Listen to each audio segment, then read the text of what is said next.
À moins qu'ils disent face caméra là maintenant que si demain il meurt en plein live, c'est dû à son état de santé de merde et pas à nous.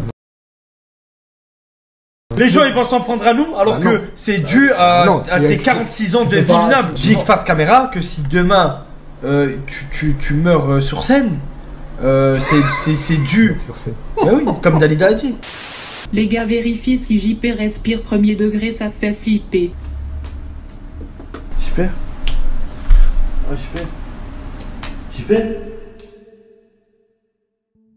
Il lui a jeté une bouteille sur la tête. Vous imaginez la scène? Un corps épuisé, fatigué, presque inanimé. Et là, donc, du coup, un chat en folie. C'est-à-dire que le chat se met à paniquer et les internautes, les viewers, qui sont là depuis quand même plus de 200 heures, qui continuent à regarder ce marathon de direct, commencent à s'inquiéter. Ils voient qu'il y a un des streamers qui ne va pas bien. Et donc, du coup, il balance de nombreux messages et à chaque fois, il résonne dans la pièce. Réveillez-vous, JP ne va pas bien. Les gars, vérifiez si JP respire premier degré, ça fait flipper. La scène que j'ai regardée va durer 45 minutes. Pendant 45 minutes, les internautes vont faire tout ce qu'ils peuvent pour essayer de réveiller les autres streamers afin qu'ils comprennent qu'il y avait un danger. Quand l'un des streamers va se réveiller et qu'il va entendre les fameux messages, il va regarder JP, il va voir l'horreur que vous voyez les viewers, et il va remettre la couverture sur sa tête en disant à l'un des autres streamers, apparemment il va pas bien. Et l'autre streamer, son premier acte en se réveillant,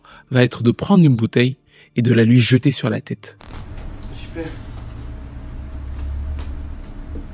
C'était selon eux-mêmes ses amis, sa famille même qu'ils disaient. Pour moi, Safin et Naruto, c'est mes frères. J'en ai marre des gens qui vous critiquent. Vous connaissez pas l'envers du décor. Et je serai toujours derrière vous. C'est vrai. Alors mon cerveau a complètement bugué.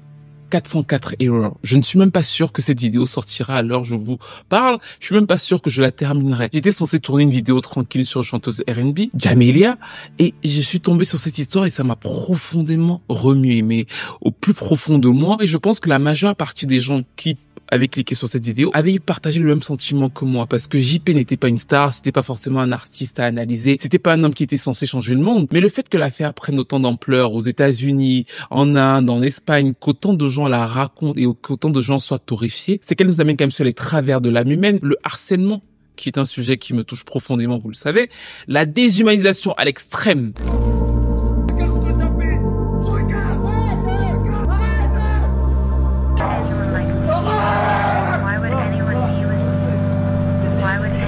Son décès, selon moi, ne parle pas simplement pour lui, mais ça dit beaucoup de choses sur nous, sur notre société et sur les ramifications extrêmement nombreuses de cette histoire, en commençant par le tiercé de l'horreur. C'est-à-dire que ce jour-là spécifiquement, 36 000 € de dons ont été récoltés, ce qui veut dire que la plateforme qui a laissé sans modération pendant 46 minutes sur la plus grande chaîne de leur plateforme, quelqu'un mourir, en fait c'est fait de l'argent vu qu'il y avait des viewers, il y avait des gens qui étaient là, donc du coup bon voilà, ces mêmes personnes qui étaient là et qui regardaient étaient là pour le show parce qu'il n'y avait pas que des gens troublés. Quand je suis remonté dans le chat, j'ai été très surpris de voir des gens qui rigolaient, qui faisaient des ha ha ha ha, alors que les autres annonçaient déjà, eux, horrifiés le décès de JP. Et pourquoi on en arrive aux 36 000 €, il a fallu payer. Parce que pour que les messages soient entendus, il faut payer. Ce qui veut dire que chaque minute de l'agonie de cet homme-là aura été rentable pour ceux qui se moquaient de sa mort, pour les streamers qui encaissaient et pour la plateforme qui capitalisait. Jusqu'à son dernier souffle, cet homme aura été exploité. Il n'y a rien de malsain à détruire JP pour du buzz. Et ça, c'est la phrase du live, les amis.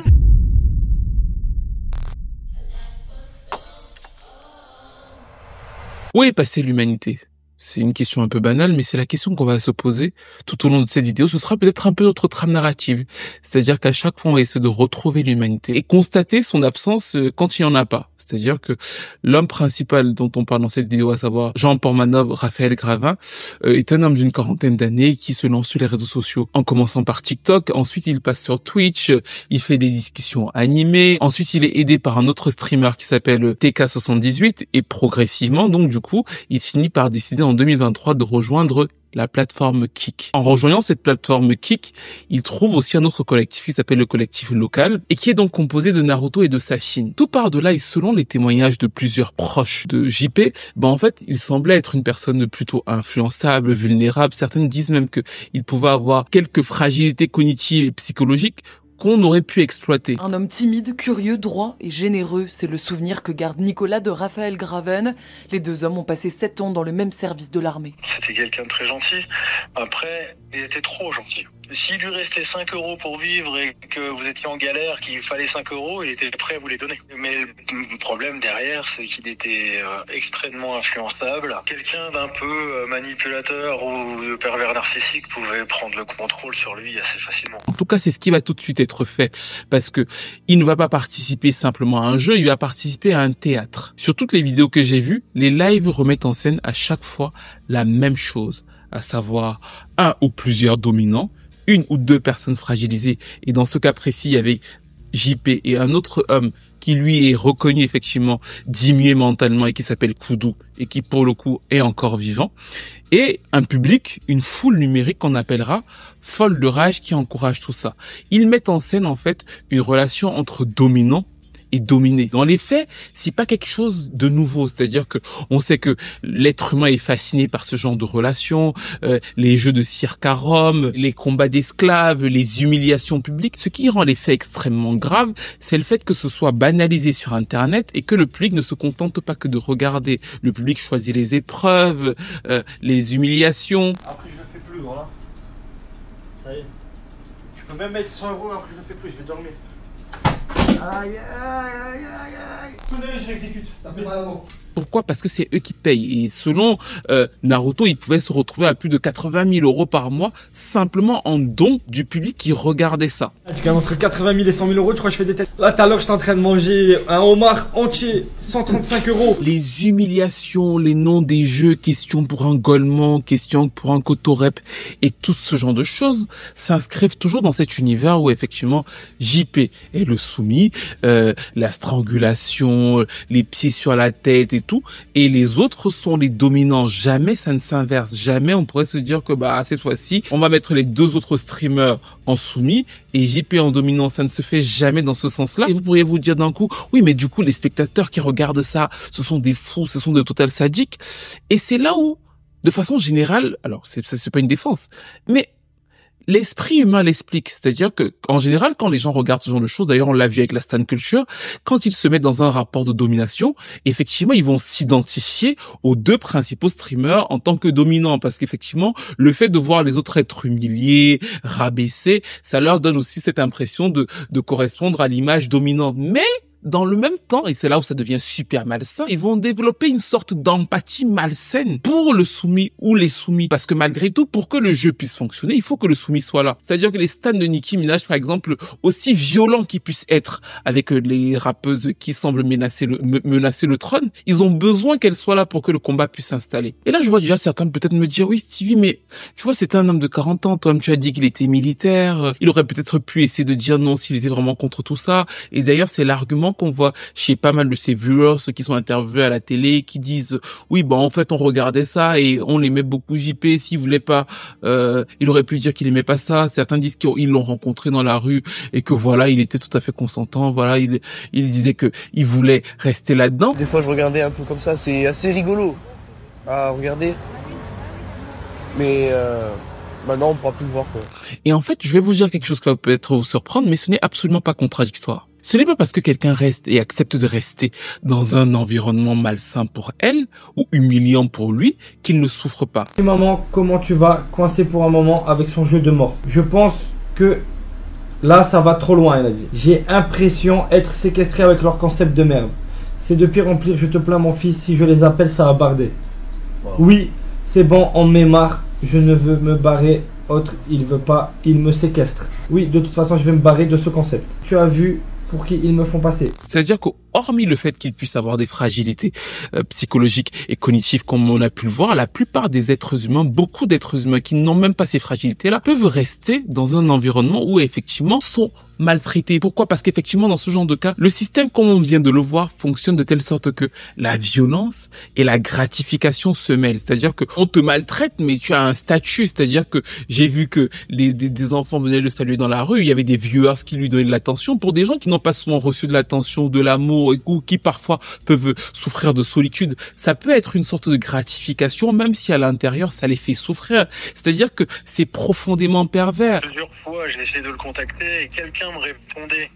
C'était pas lui. Quelqu'un me répondait en me disant arrête de poser des questions, laisse-le tranquille, il est bien avec nous. Le fait d'être humilié peut sembler préférable à l'invisibilité. Et ce système, il existe partout. On connaît plein de célébrités qui ont accepté de faire des choses qu'elles ne voulaient pas pour de l'argent, pour de la reconnaissance. L'histoire de Lolo Ferrari, c'est-à-dire que elle va être hyper sexualisée à l'extrême, alors que finalement, c'est pas ce qu'elle ressentait au fond d'elle. Quand vous voyez les images de l'époque de Lolo Ferrari sur les plateaux télé, elle rigole. Elle rigole avec les journalistes qui lui posent d'ailleurs des questions absolument horribles. Plus personne ne pourrait poser ce genre de questions à la télévision aujourd'hui. Mais elle encaisse le coup, elle rigole, mais on voit à la fin que finalement elle n'était qu'un objet de foi et que derrière tout ça il y avait une souffrance absolument immense. Donc ce que je veux dire par là, c'est que le fait que Jean riait parfois quand on le giflait ou alors quand on lui marchait dessus, ne veut pas forcément dire qu'il était consentant ou heureux de sa situation. C'est même l'inverse, ça peut vouloir signaler que c'est un signe d'emprise parce que beaucoup d'êtres humains peuvent s'identifier ou alors s'accrocher à la seule forme d'appartenance qu'ils connaissent, même si au fond d'elle, elle les détruit. Pour moi, Safin et Naruto, c'est mes frères. Il n'y a rien de malsain à détruire JP pour du buzz. Et ça, c'est la phrase du live, les amis. Et dans ce cas précis de l'affaire, ça a été très justement signalé par Mediapart, qui en fait ont été les premiers à répondre à la question de notre trame narrative, à savoir où se trouve l'humanité. Mediapart a répondu présent dans un article très brillant de 2024 où il détaille avec beaucoup de précision le danger et l'horreur de ce qui se passe dans ces lives-là. Ils expliquent effectivement que JP et Kudo sont fréquemment humiliés, battus et moqués pendant que des milliers de personnes regardent et surtout financent tout ça. Et il faut bien comprendre que quand on regarde les lives du début, en tout cas, j'ai eu l'extrait des 1700 vidéos postées sur Twitter. Quand on regarde ceux qui sont les moins récents, progressivement, on voit quand même une augmentation de la violence. Et pourquoi on voit cette augmentation de la violence? Parce que c'est tout à fait logique. Les fameux spectateurs qui, en fait, se protègent derrière l'image d'une certaine empathie ont besoin d'adrénaline. Ils ont besoin que le prochain épisode soit plus violent, plus dur que le précédent. Donc, de fait, les streamers sont obligés eux-mêmes de rajouter des épreuves, des choses encore plus dures pour qu'effectivement, les spectateurs soient ravis. Ce qui pose la question encore plus perverse du crédit social inversé pour des gars comme JP. Le crédit social, effectivement, notamment chez les Chinois, c'est plus tu vas avoir de collections avec des gens, plus ton crédit social va augmenter. C'est-à-dire que plus tu vas bien te comporter dans la société, plus on va te reconnaître comme un bon être humain et tu auras un crédit social haut. Dans le cas présent, pour quelqu'un comme JP, le crédit social fonctionne de façon inverse. Plus il sera humilié, plus les humiliations seront profondes, plus le spectacle sera gros et plus il sera à terre, en fait, plus il recevra de dons, plus il recevra de gratification. Et c'est là où, effectivement, la plateforme Kick devient le ciment de l'horreur. C'est d'ailleurs ce que raconte un streamer qui avait participé au live avec JP. Il explique qu'après les lives, des fois, JP s'effondrait totalement en larmes et que tout le monde se foutait de lui en disant c'est pas très grave. Parce qu'il était dans son rôle. Tant qu'on se fait de l'argent avec lui, c'est pas grave. Si je disais ce que je pensais vraiment, je me serais fait... Frère, je me serais fait défoncer tout. Mais JP Miskin, ça m'a brisé le cœur. Au premier degré, ça me touche. Quand le live, il se cut, il en pleure, il en peut plus. Il lâche tout d'un coup, il est en pleurs, il est vénère, il est triste. Il prend sa douche en 2 spies, il rentre chez lui, mais il repart en pleurs et tout, ça me choque. Et eux, ils rigolent, ils s'en battent les... Carrément, il est parti, ils ont dit quoi? Naruto, il vient me voir et tout, il me dit, frérot, s'il pleure, c'est pas grave. Tant qu'on fait plus de 20 000 euros par mois, au moins tout le monde est payé, donc on le fait pas pleurer pour rien. Moi, je suis en mode, frérot, c'est pas bien, c'est un humain, tu vois. Ils m'ont tous regardé, ils m'ont fait, ouais, t'es sérieux ce que tu dis? Moi, je fais, non, je rigole. T'as raison. Après, je suis parti et... JP, sois pas un lâche, frérot, va porter plainte.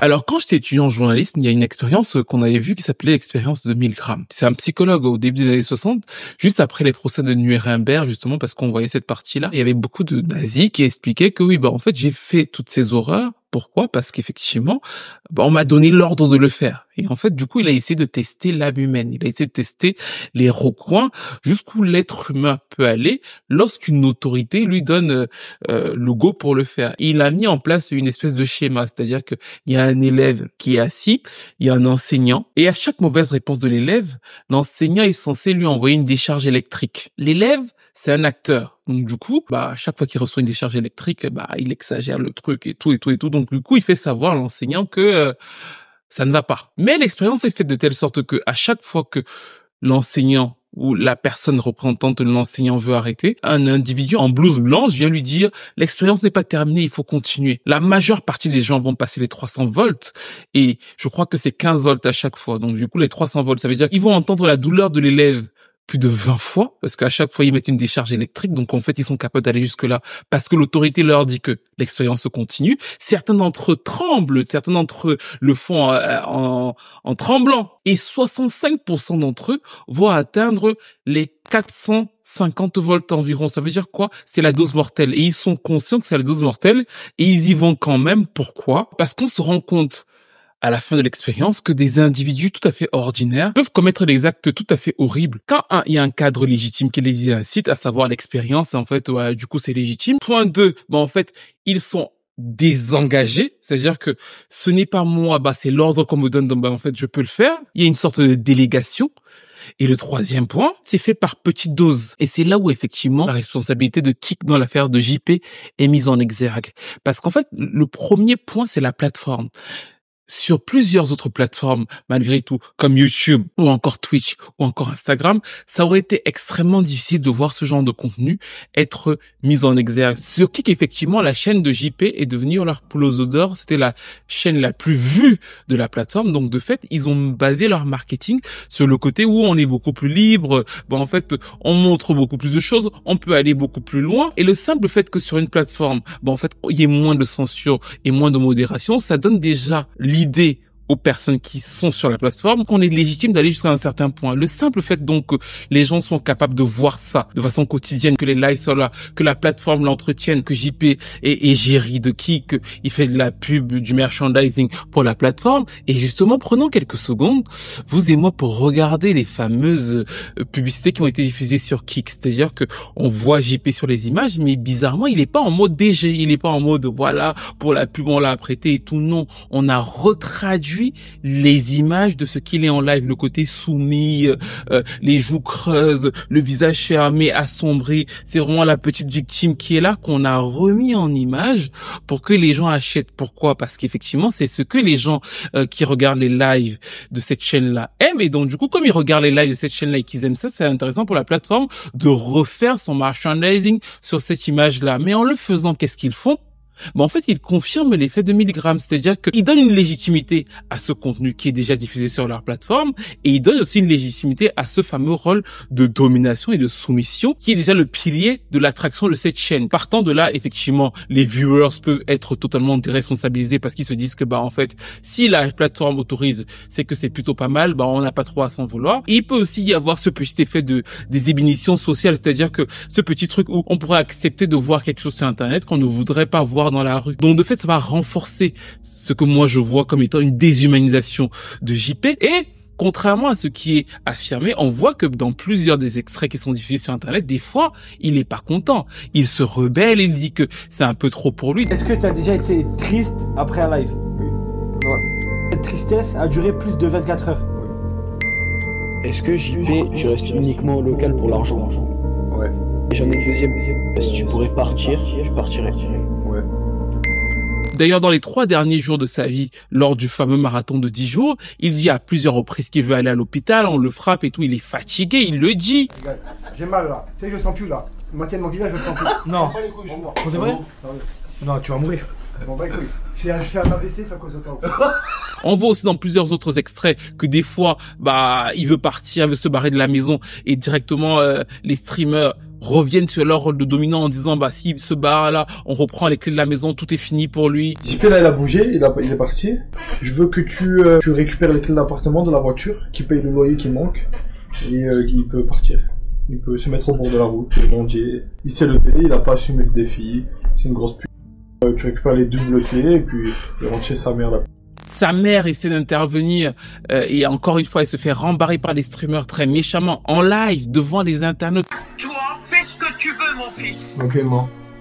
Personne n'a à dire quelque chose à ton sujet. Elle est bourrée, elle est complètement ivrogne. Je veux vraiment que vous et moi, on se représente ce qui est en train de se passer. C'est-à-dire que ce n'est pas hors caméra, c'est devant les caméras. Donc, c'est-à-dire que la plateforme, c'est pour ça que j'appelle ça le tiercé de l'horreur. La plateforme, les internautes Et les viewers, on voit ça en fait. Il y a pas, c'est pas caché. Donc en fait, tout le monde assiste à ce spectacle-là. Il rembarre la mère qui s'inquiète pour le fils. Et toi, tu dis rien, Raphaël. C'est que je te dise quoi? C'est normal, Raphaël. Si t'acceptes tout ce qu'ils te font, eh ben tant mieux pour toi, Raphaël. On attend. Tu veux que je te fasse quoi? Dis-lui, enfin. Parce que prendre des claques, c'est trop cool, sa vraie famille, c'est vraiment eux.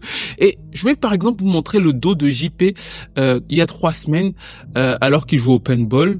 Et après la partie de paintball, je vais vous montrer son dos. Je préviens que les images peuvent être choquantes, mais je pense que c'est utile de montrer pour que vous voyez à quel point tout ça a été fucked up.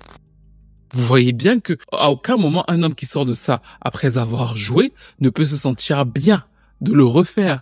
La seule raison pour laquelle il le refait, c'est parce que il est soit devenu prisonnier de ce système qui ne contrôle pas, soit il est factuellement devenu prisonnier d'un état de fait où effectivement, s'il part, il perd tout, il perd le peu de confort social qu'il a. Et comme beaucoup d'êtres humains, il n'a pas envie de perdre ça. C'est comme ça donc que l'engrenage continue et c'est un parfait épisode de Black Mirror, une parfaite dystopie, une parfaite représentation du 1000 grammes parce que les viewers et les streamers sont toujours conscients du fait que cet homme va mal et qu'à un moment ou à un autre, il peut partir. Ça devient même une conversation assez banale. Dans plusieurs extraits, on l'entend lui dire que ça peut flancher et eux lui dire qu'effectivement tu pourrais mourir. Mais imagine ça arrive pendant un moment où Zarmon le fait chier.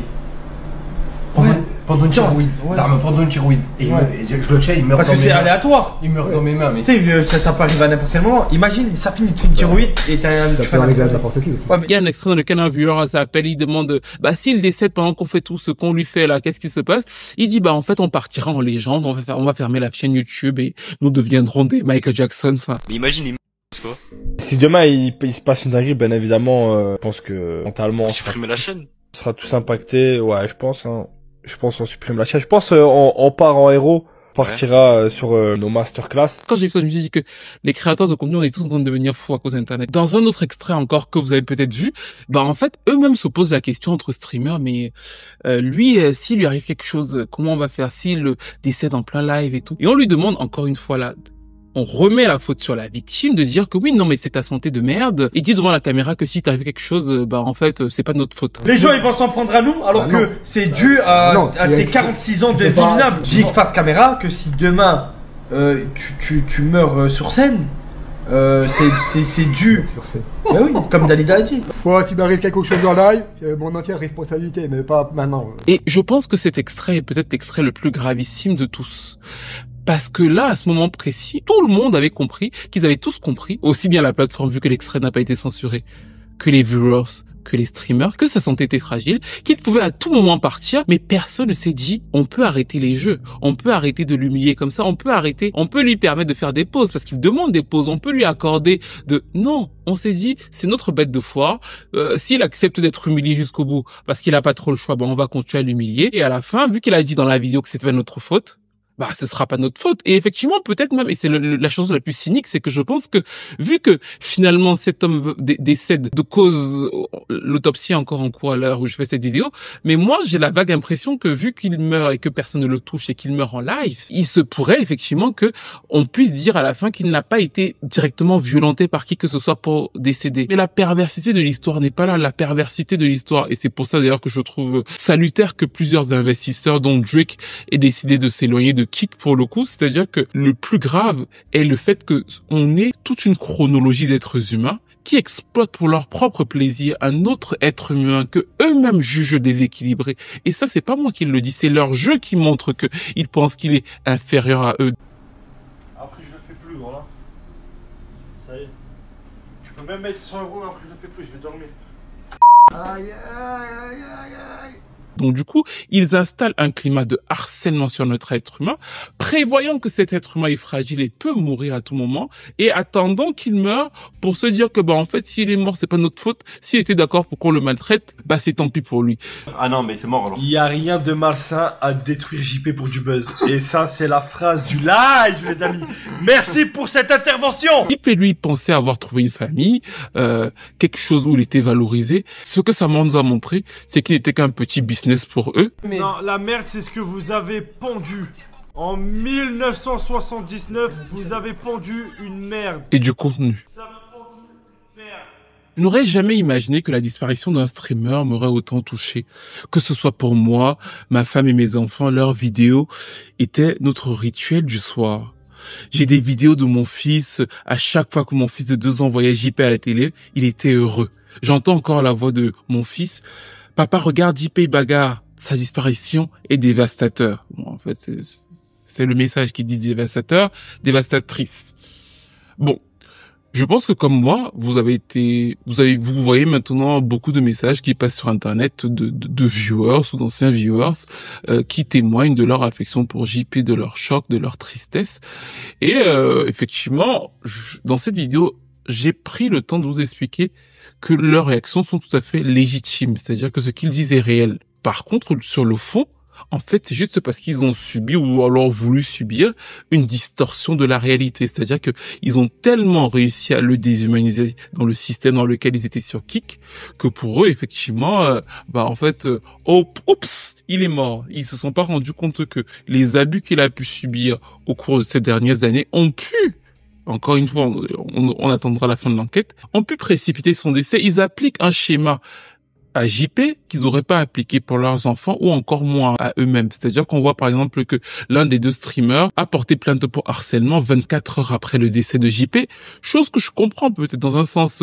Internet s'est déversé sur lui, c'est toujours très compliqué ce genre de situation et peut-être que il vit les pires heures de sa vie.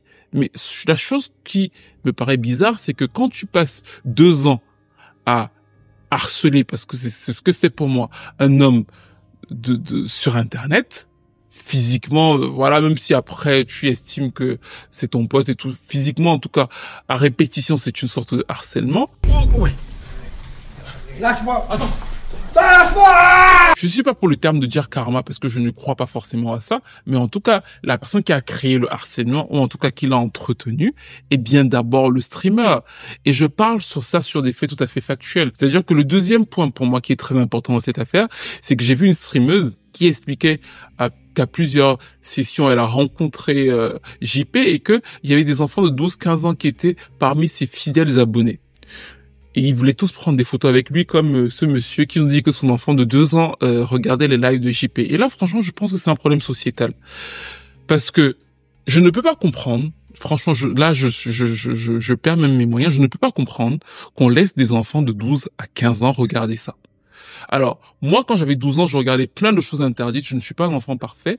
Mais la chose principale que je faisais, c'était que je jouais à Mario Bros et à Warcraft. Et des fois, je jouais à Mario Bros et à Warcraft avec mon père, et on passait toute la nuit à jouer à Mario Bros et à Warcraft, qui est pas un jeu super sain. Et des fois, effectivement, mon père me disait le matin, tu veux pas aller à l'école? Je disais non, et on faisait comme si j'étais mal. Non, mais vous comprenez où je veux en venir. Comment est-ce possible que vous laissiez vos enfants de 12 ans, 15 ans, 2 ans, celui-là, alors je sais pas, celui qui parle de son enfant de 2 ans, je sais pas qui l'élève, Jeffrey Dahmer, parce que je comprends pas en fait. Ça veut dire qu'ils sont en train d'élever de façon tout à fait sérieuse des harceleurs et des serial killers, parce que je n'arrive pas à voir à quel moment ce contenu est. Donc j'ai regardé pour essayer de voir, c'est pas drôle. Déjà, Jackass, c'était pas drôle pour moi, mais alors là, on est dans une espèce de truc que il y a rien là-dedans qui non. C'est quoi ces lives de merde que vous nous proposez là? Oh, c'est quand le retour vous allez niquer JP là? Vous avez peur de Mediapart? On les encule nous. Arrêtez de faire les salles. Arrêtez de faire les salles. Ouais, pendant 3 semaines, vous êtes Mediapart parti, les médias, on dirait des. Vous avez peur. Après le dernier live, il a quand même pris une rafale de claques. Mais vous regardez les commentaires du live au moment où JP décède, ils écrivent quand même fin du concert. En fait, on est dans le miroir de Black Mirror. On est dans des gens qui attendent patiemment parce que même si c'est inconsciemment, ils se doutent tous que la fin arrive. Donc du coup, ils sont dans ça. Mais vous n'allez pas me dire que des enfants de 12 à 15 ans qui regardent ça sont des gens sains d'esprit, ou vont devenir des gens sains d'esprit. Pour moi, ce n'est absolument pas possible. Et ça, c'est la deuxième responsabilité de ces streamers. C'est-à-dire que oui, je suis d'accord de dire que le contenu sur Internet, c'est qui le regarde. Mais je trouve ça un peu culotté après avoir diffusé ce genre de contenu, après s'être exprimé de la façon dont ils sont exprimés. Tu fais quoi ce soir? Normalement, je sors pourquoi? J'ai entendu ce soir tu sortais? Normalement, ouais. D'accord. Et bah, ce soir, after kick jusqu'à 6h du matin. Bon, là, c'est pas une blague. Mais tu sors pour aller où? Nous sommes en live jusqu'à 6h du matin ce soir. Ah non, voilà que c'est pas une blague. Là, il n'y a pas de pâte du tout. Au moins, tu le sais. Non, mais tu vas Non, aller parce que c'est moi, j'ai pratiqué. J'ai dit à Yacine, fait genre, il sort ce soir et tout. Il était content. Là, il pensait qu'il allait sortir. Tout à l'heure, on l'a appelé au téléphone. Il fait, toi, beau gosse et tout. Il me dit oui, oui. Il disait oui à Yacine, t'inquiète, ce soir, beau gosse, on sort. Ce soir, nulle part. Ce soir, live jusqu'à 6h du matin. Ici. Donc, faut rattraper. Hier, tu vois, t'as pas payé les factures. Hier, on a loupé 3 heures. Il faut rattraper. Il faut rattraper. De dire après, bah en fait, regardez, on subit du harcèlement au bout de 24 heures.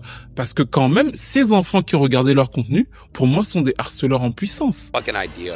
But chat, the greatest, the best, Drizzy Drake said, Aiden, I will fight on Branders for free. All my life, I will fight for free.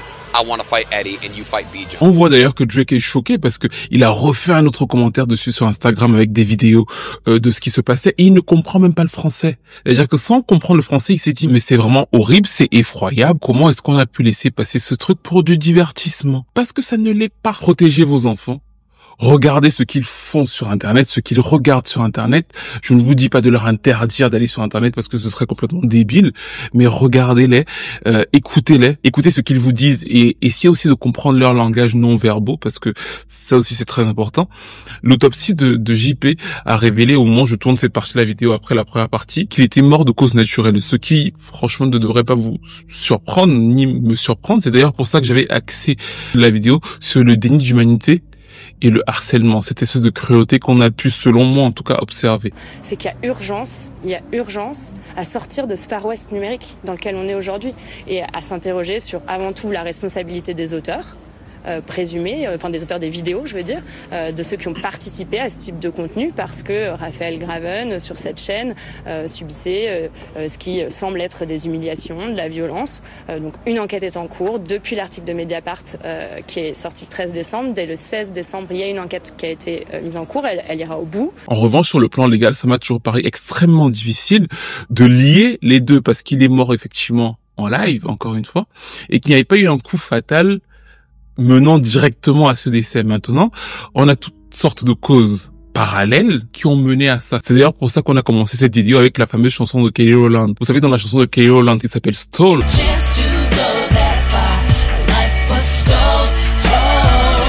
en fait, elle raconte que des adolescents sautent la vie parce qu'ils sont harcelés à l'école. Et la question de la chanson Stole, c'est justement de dire qu'on leur a volé leur vie, mais c'est toujours difficile de dire qui. Est-ce que ce sont les personnes qui les ont harcelés? Est-ce que ce sont les parents qui n'ont pas été à la hauteur? Est-ce que c'est la société qui les a abandonnés? Et c'est pour ça que les réactions sont intéressantes dans tout ce méli-mélo-là, parce qu'on retrouve exactement ce cas de figure, c'est-à-dire que on a vu que la plateforme Kik a directement débanni la chaîne à ce moment-là, ce qui est intéressant d'ailleurs, parce que ça veut dire quoi? Ça veut dire que d'un coup, les lives avec Koudou vont reprendre. Les viewers ne peuvent pas faire autre chose que défendre les streamers. Pourquoi?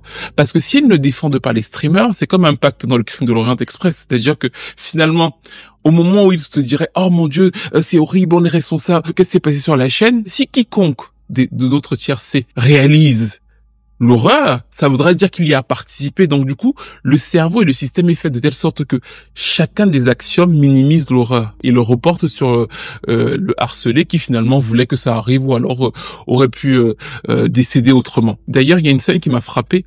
Je veux qu'on la regarde ensemble. C'est la scène, je crois que c'est l'une des mamans des streamers. Alors cette dame que j'imagine qu'elle est très sympathique, très gentille, je la connais pas du tout, mais on va partir du principe que c'est une maman. Et en fait, cette dame, elle s'avance dans la vidéo. JP est au milieu. Et vraiment tout le monde frappe JP et elle s'avance et on voit qu'elle est gênée. Quoi? Ma mère c'est pas une pute, d'accord? Arrête. Mais assieds-toi! Mais t'inquiète. Allez, t'es pas trop fort. Allez.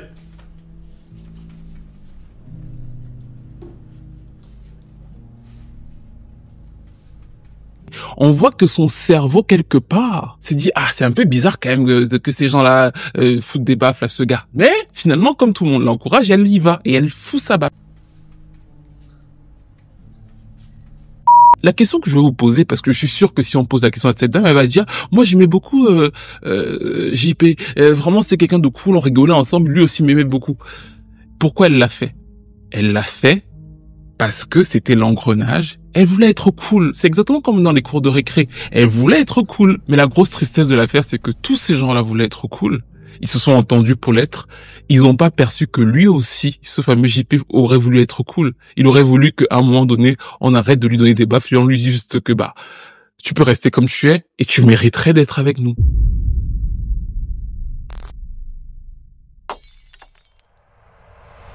Vous savez, j'en ai déjà un peu parlé, j'ai un problème avec le harcèlement. Vraiment, je suis un ancien enfant harcelé. Je vous ai déjà raconté à peu près mon histoire, plus sur Instagram que sur YouTube d'ailleurs, parce que j'ai toujours un peu de mal à parler de ça sur une caméra. On m'a même proposé une fois de faire une campagne contre le harcèlement, j'avais beaucoup de mal à en parler. Parce qu'il fallait que je me filme. Et c'est bizarre parce que mon métier c'est de me filmer, mais bon, voilà. Et donc, du coup, quand j'étais petit, j'étais harcelé, j'étais pas j'étais un peu le truc noir de la classe, là, comment dire ça comme ça. Et je me rappelle que quand on était en 6e, un jour, on avait un cours de sport. Et ce jour du cours de sport, je me retrouve avec plein de garçons de ma classe. Et donc, finalement, je sais pas, je me retourne et tout. Et on est en train de se changer pour aller en cours de sport. On était en 6e.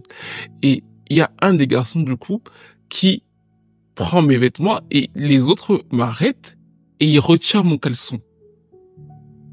C'est une histoire vraie. Et après, mais je l'ai déjà raconté cette chaîne, sauf que je l'ai raconté de façon drôle. Donc du coup, c'était drôle ce jour-là. Maintenant que je le raconte avec les détails, c'est peut-être un peu moins drôle.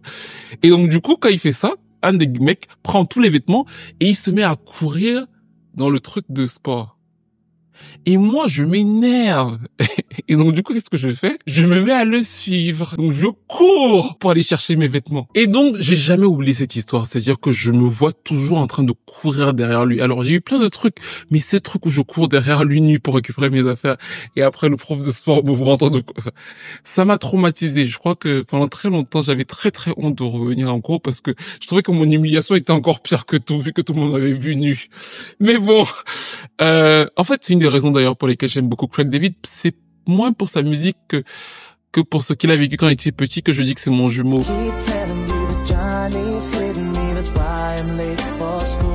Parce que à un moment de ma vie, le fait d'avoir compris qu'il avait été harcelé et qu'il a écrit une chanson sur ça qui s'appelle Johnny, qui est une de mes chansons préférées de tous les temps du coup, en fait, parce que pour moi c'était la représentation de ma vie, en fait ça a créé mon lien avec lui et c'est pour ça que je vous dis en général que c'est mon jumeau. C'est pas parce que c'est un excellent chanteur de R&B, non. C'est parce que il m'a aidé à un moment de ma vie où je pensais pas que c'était possible. Et c'est peut-être pour ça que j'ai regardé ces extraits, parce que j'en avais pas mal, et que ça m'a traumatisé en regardant, mais j'ai regardé beaucoup de ces extraits, et je pense que j'ai cru, sans le connaître, voir dans ce monsieur. Vous savez, des fois, quand t'es un peu rejeté, ou quand tu as été rejeté, marginalisé, ce qu'on se dit, c'est que parfois t'as envie d'être accepté dans certains groupes, et donc du coup, tu peux te réduire, ou alors avoir une mauvaise opinion de toi-même, ou alors te laisser maltraiter, en te disant que au moins, eux, ils m'acceptent, au moins je fais partie de leur famille. Et dans un sens, on aurait pu se dire, en prenant beaucoup de largesse, que ouais, pourquoi pas. Mais le moment tragique de cette histoire, qui n'a que de moments tragiques, on est d'accord, mais le moment le plus déchirant pour moi, ça a été quand BFM TV a annoncé qu'ils ont retrouvé son corps seul. Parce qu'à ce moment précis, je me suis dit, une 10e fois, 404 error. Vu qu'au moment où il décède, ils sont tous dans la pièce. Ça veut dire quoi? Ça veut dire que ils l'ont abandonné. Et ça m'a... Je me suis dit que il est allé jusqu'au bout de sa vie pour faire partie de leur tribu, d'être avec eux. Il a tout donné. Et à la fin, ils l'ont quand même abandonné parce qu'il n'a jamais fait partie. Il a juste toujours été leur soumis aux odeurs. Le business de l'humiliation. À moins qu'ils disent face caméra là maintenant que si demain il meurt en plein live, c'est dû à son état de santé de merde et pas à nous. Les gens ils vont s'en prendre à nous alors que c'est dû à tes 46 ans de vie minable. Dis face caméra que si demain tu meurs sur scène, c'est dû. Ben oui, comme Dalida a dit. Les gars, vérifiez si JP respire premier degré, ça fait flipper. JP? Oh, JP? JP? Si vous regardez cette vidéo, que vous êtes jeune, que vous êtes ado, juste peut-être même un peu perdu, la vie, même pour moi qui sais peut-être un peu plus âgé, reste un mystère. C'est-à-dire que parfois elle est injuste, humiliante, cruelle. Elle peut vous donner l'impression que parfois vous devez vous conformer. Si vous êtes un peu différent, ou alors vous êtes vu comme différent, ou alors que vous devez forcer, ou alors changer pour être accepté. Et si je peux vous dire quelque chose, ne le faites pas. Ne le faites jamais. N'essayez jamais de mériter l'amour, d'obtenir l'amour, de l'attention de gens qui ne vous respectent pas. Ça peut être tentant des fois. Je sais franchement à quel point ça peut l'être. Et parfois ça peut être plus facile ou plus simple de se dire que en s'effaçant, en effaçant qui on est, ce sera plus simple d'appartenir à certains groupes. Mais croyez-moi, franchement, je vous le dis avec tout ce que j'ai dans mon cœur, c'est peut-être le message le plus profond de ma chaîne, ça n'en vaut jamais le prix. Jamais. Et ce que je vous dis là, ce n'est pas contre JP. Au contraire, c'est parce que je pense que je ne le comprends que trop bien. Et que j'espère que là où il est aujourd'hui, après tout ce qu'il a pu traverser, il est entouré d'âmes qui lui veulent du bien. Merci de m'avoir écouté. C'était Stevie de Music Feelings. Portez-vous bien. À très vite pour une nouvelle vidéo. Et paix à son âme.